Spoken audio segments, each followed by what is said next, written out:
This video is to just give you some general recommendations on what you can do to service your brake system. This is not telling you how to do it, but just giving you an idea on what you can do in order to service. All right, how's everybody doing? So what we're gonna do today is change the front brakes on a 2020 Indian Challenger. And now one thing to keep in mind, people don't pay attention or they don't realize that the front brakes or any braking system is a closed system.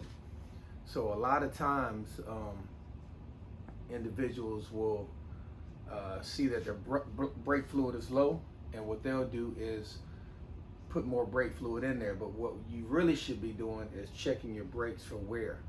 Okay, so as your brake pads are wearing, your pistons will push in more, and then your brake fluid level will go down.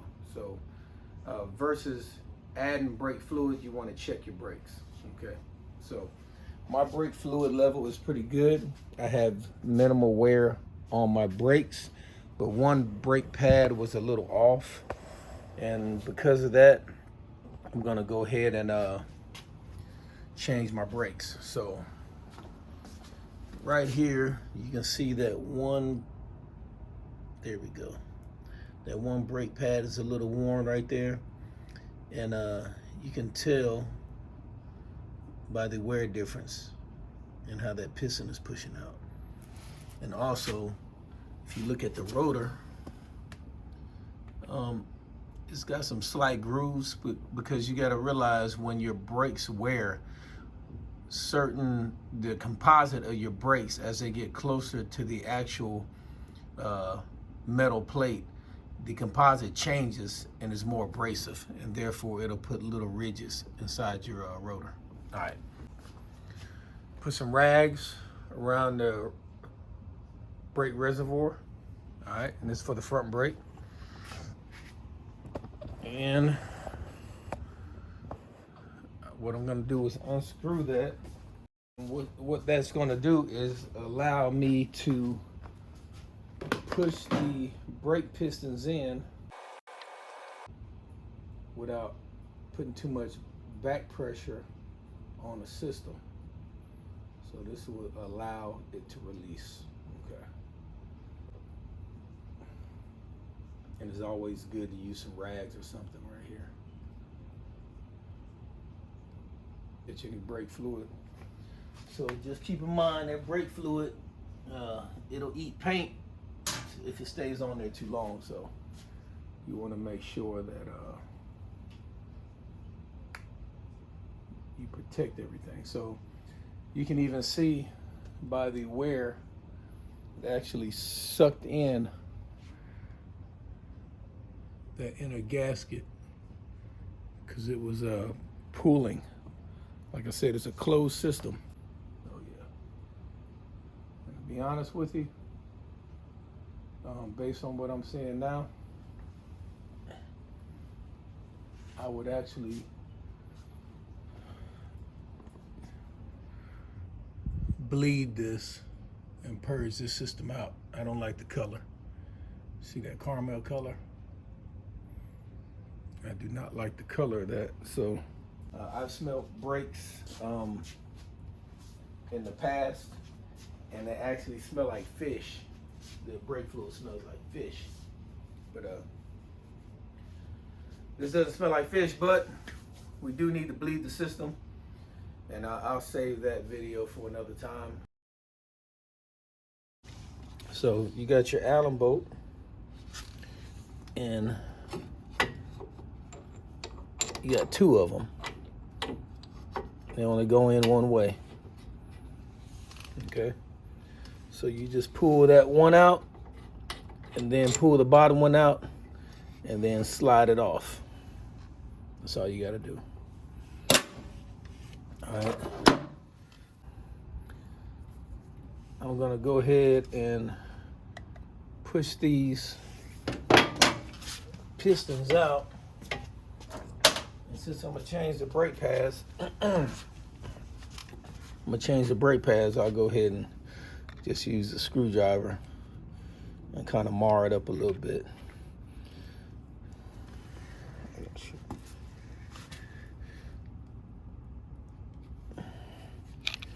And I have brake tools for this, but since I'm gonna change these brake pads out, I'm just gonna go ahead and push these in.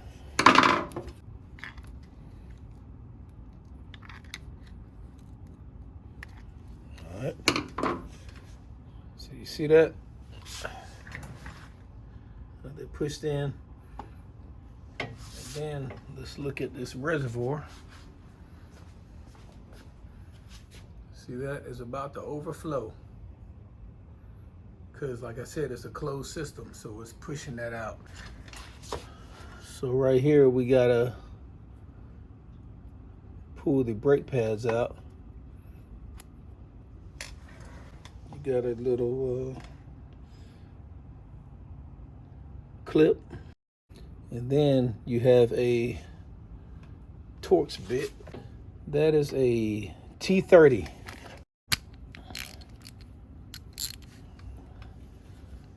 So what we'll do is break that loose. They're never that tight. You don't have to do these that tight. Just enough to keep it snug. And what I do is pull that out. Pull that pin.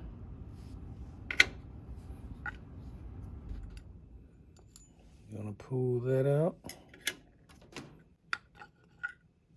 There go one brake pad.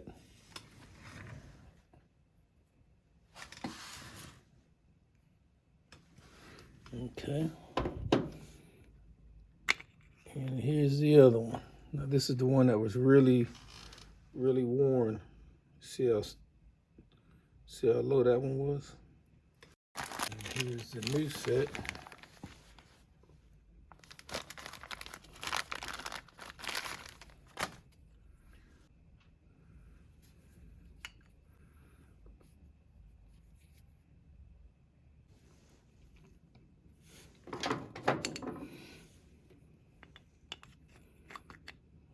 We'll set that down in there.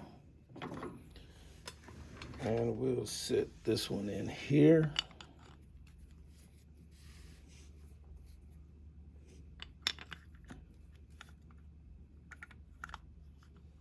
Make sure your brake pads face each other. That's basically how it looks. Now we got some meat, all right? This has got to go underneath.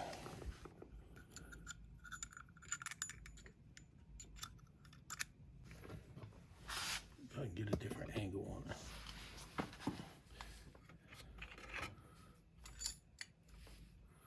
I'm gonna wipe this pan off. Just cleaning it off a little bit.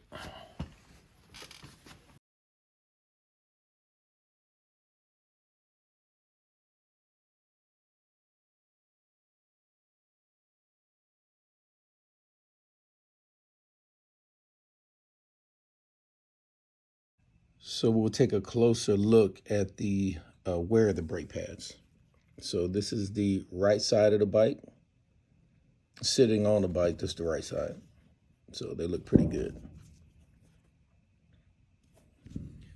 This is the left side, and that's the inside pad. So this is on the exterior. You can see how it's really worn. And you can see those ridges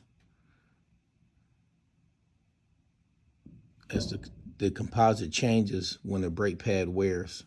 So people say they start hearing their brakes squeaking, start feeling a little rough when they start braking. That's what happens here. And those ridges, you'll feel those same ridges on the rotor. But anyway, so you guys know, this is the part number. This is the description of the pad. And this is the price. $166.51. So, you know, in reality, I could have just changed out one set, but if you're going to change the brakes, you know, you really just need to change both of them at the same time. It's just a good practice. Like, comment, share, subscribe. I hope this helps.